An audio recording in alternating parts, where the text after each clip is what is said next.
Big Tigger Morning Show with Jasmine McBee on V103, ATL's #1 for hip hop, R&B, and throwbacks. Jermaine Dupri in the building. So everything is how we move around these parts. Yeah. Jermaine, I saw you on Instagram the other day talking about church was missing from R&B. Yeah. Explain. Totally.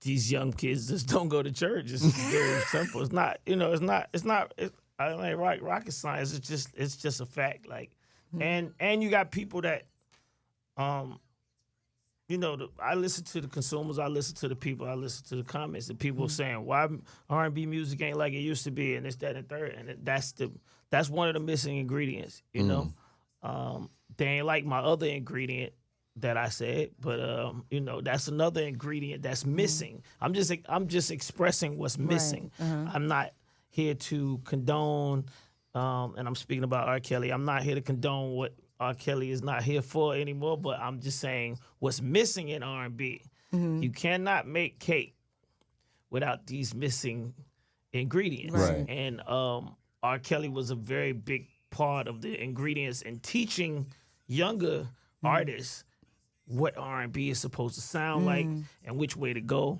So you don't have that teaching, and then you don't have these guys going to church and getting a free teaching. Like, church is a place where you can go for free, and your grandmama or somebody put you in the band, and some auntie or some uncle will teach you how to play piano, the drums, different instruments in the church.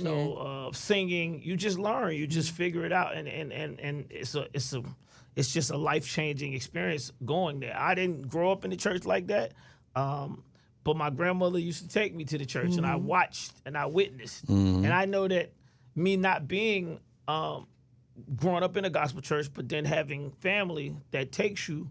You see it with your own eyes. You still get to absorb that. Yeah. Absolutely. Now, do you think artists still, on top of that, need go back to the artist development days? Yeah, but I mean that's what I'm saying. That's artist development that you don't actually even realize you're getting. Okay. Right? When you sing in front of a church, one, the people behind you, they really know how to sing. So if you get in front of them and you don't sound right, they gonna let you know. Yes, right? sir. That's the beginning of artist development. And that's I believe that's what I'm saying. This is the answer to all of these questions that's been going for the last 10 years. What happened to artist development? It starts in the church, especially with singers. Yeah. So I sat next to you and I sat next to you in Dallas at the Kamala Harris rally. Yeah. And unbeknownst to me, we were having the same you and Dallas were talking about it, and I was talking about it with my lady when I think Stevie Wonder was playing. And we were both like, damn, they just don't make them like this no more. We were having the same conversation, not together, but and then I tapped Dallas and I was like, bruh, they don't make something. He was like, we were just having that conversation. How do we get back to that, bro? Yeah. I mean, instrumentation alone. I mean, like I said, people. Somebody's listening to. I know this thing about social media. If it catches a fire the way my conversation about church caught a fire, it can't all be negative. It's gotta penetrate somebody. Right. Pause. And Oh, Lord. with that being said. Somebody out there, some parents, some young kid. Like, matter of fact, once I said this, people started sending me videos of kids and people in church. Okay, right? good. And I posted a young boy in church singing right after that, and just to show people what I'm talking about. Right. And his range and his control was probably 50% better than anything that's playing on this radio station right now. Damn. And the artist, and he was 11 years old. Oh, wow. And that's my point, right? It starts at an age that we don't even know what age it starts, because whatever time your grandmama take you to church, that's when it starts, and you start learning this, and it's just a life lesson. So I'm sure, somebody's in one of these towns, because it ain't gonna come from the big cities either. You know what I mean? I don't believe it's gonna come from one of these sanctified cities. One of these places. People still go to church in town, though. I mean, they do, but I'm just saying, let me say this. My grandmother took me to church, and they go to church 3 times on Sunday. Man, listen. You know what I'm talking about? 3 times on Sunday. I couldn't really. Why you couldn't? That's a lot of church. I grew up Catholic, that's why. Okay, and got it just you. was not part of my understanding of why we had to go in that place 3 times. But I'm just saying, my grandmother's from North Carolina. Okay. My grandmother's from, and in North Carolina, they go to church 3 times on Sunday. You know what I mean? The first morning, Right. then they go back at like lunch, then they have dinner in church, yeah. and then it's church again. Right. And I'm just saying, all that church, all that singing, somebody coming from over there before they come from over here. Got you. Okay. You know, I'm from College Park. Creflo ain't going 3 times. You know, ain't no 3 times. I'm just trying to tell you. JD is our guest on the Big Ticket Water Show.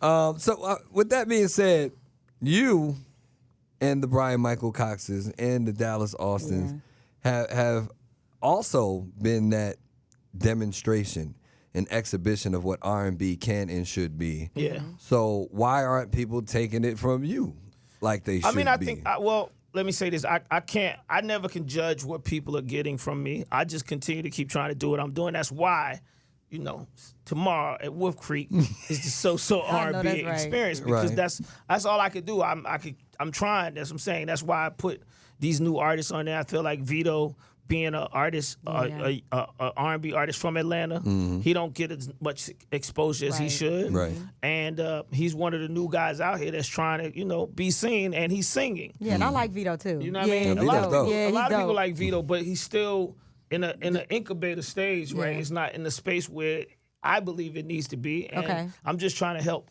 put it in that, you know, put him in that space. He's not my artist, but I just, you know, I'm just trying to move it forward as much as I can. Absolutely. I'm here for it, ladies and gentlemen. JD is in the building. I wouldn't go too far. This is how it goes down. The So So R&B Experience, Wolf Creek Amphitheater is happening October 12th. Get your tickets. Be in the building. Last thing I want to ask you is, there was an argument about R&B not being as strong as it is, but yet every successful club night is an R&B night. But see, I feel like this is also an Atlanta thing, right? This is not everywhere where it's every day, right? We have it every night now. Monday night, Tuesday night, Wednesday night. Pick a it's night. an R&B party, Pick a right? night. But I feel like the rest of the cities, they catching up. This is enough. This is Atlanta leading and doing what we do, Right. You know. But yeah, I mean, it's gonna take this though. It's gonna take what's happening in this city, Right. for R&B to get back to the forefront, because confidence is the biggest thing that R&B artists and the R&B genre doesn't have. They don't have confidence. But I can say I'm glad they're bringing like the R&B nights back and having it more, because it's just, when you put on that R&B, it just feels so good, because they feel the old school, you know, the new school, the middle school. Put on rap, what it feel like you, because you saying it like that. No. There's a different time for, you know, the rap. No, I'm saying what it feel like, because you say it Well, feels rap- so good. Yeah, so it does what, feel good. What do it feel like? Look at you. I'm waiting for the answer myself. What's the answer? What does R&B feel like? No, on what rap? does rap feel like when you Rap put it feel on? like I'm turning up, lit. I'm just unhinged, going crazy. It just See depends. that? I don't see that sound like I'm getting out of this question. Let me get about this question real quick.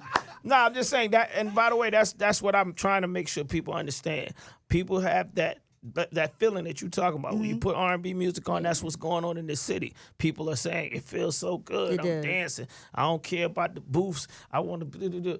Right? That's the energy that we need. So, you know, hopefully all music get back to that, but R&B music is definitely in that space in the ATL right now. Absolutely. Nice. Jermaine is in the building. Make sure you support this brother at all times, including this weekend at Wolf Creek Amphitheater. It's going to be a time, the So So R&B Experience. Find out more about it. We are rocking with the best Big Ticket Morning Show with Jazzy McBee on V103. So So R&B Experience is happening tomorrow, Wolf Creek Amphitheater. I'm talking about Muni Long, Division, VEDO, Eric Bellinger, Jermaine Dupri, Brian Michael Cox, and Kevin Thomas, all representing over there. That sounds like a time, sir. Yeah, we're going to try to have a good time. Absolutely. All right, I got a lot to cover with you. Let's see. Tonight you're doing Brothas Brews, the Black Men's Town Hall. Tell me what that's all about. This election that's coming up. This is probably the first time I'm a true voting participant, right? Okay. And this is probably the first time in my life that I've heard how important it is for black men to be at the front of this election and voting. So I feel like, you know, once again, do my part to raise awareness of Nice. how important this is. I can only do that. That's just, I don't know anything else. I can't do no more than that. I can't make them go to polls, but at least I could bring awareness to it. And like I said, at least somebody, one person out of, however many people will hear what we're doing and try to pay attention to it. And hopefully it'll help. How can they get more information about how to be at that the Black Men's Town Hall tonight? How can they get more information? Where they need to go? Kamala for Georgia, Instagram. Yeah. Go check that out. Again, Brothas and Brews happening tonight. That's a situation.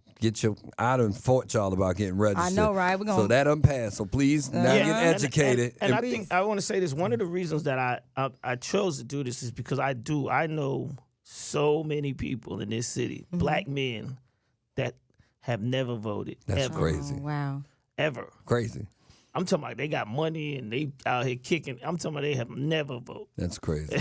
Well, hopefully we'll change that and narrative. they actually feel like, they vote don't matter and it ain't never mattered and da-da-da-da-da. So, Well, I'm and glad, it's the first time I've heard that, like, as loud as I'm hearing it this year. I'm glad you're doing your part, so thank you. Absolutely. Tell me about the So So Def internship.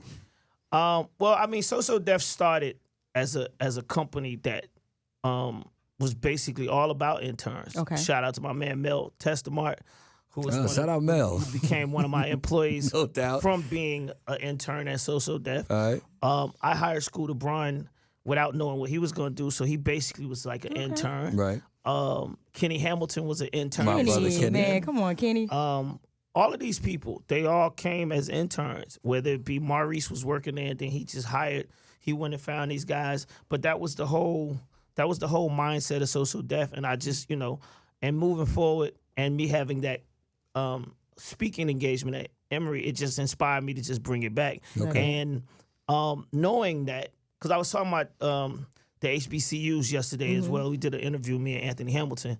And I feel like people are starting this year for some reason to just pay attention to how important these college campuses are. Yes. Right? Not just the HBCUs like Emory and all these places. It's smart people at all of these places. Right. And we as people, if you in a place of employment, we should be going there. That's where the grounds of these people are. That's where the kids that want to do this. I found Scooter at Emory. He's a billionaire now. Oh yeah, doubt. exactly. He's a billionaire. He quit school to work for me. You know what I'm saying? So, and then you look at, like I said, the HBCUs. It's like, even when I talk about freak niggas, there's a lot of people that get lost in like what's happening on the surface, but they're not paying attention to how deep the roots are. Right? How it started. What's going on at the AU Center, it never changed, right? So shout out to them. I think it's homecoming this weekend too, right? And this is something that happens every year. Yeah. Right. Only thing that changes is the people,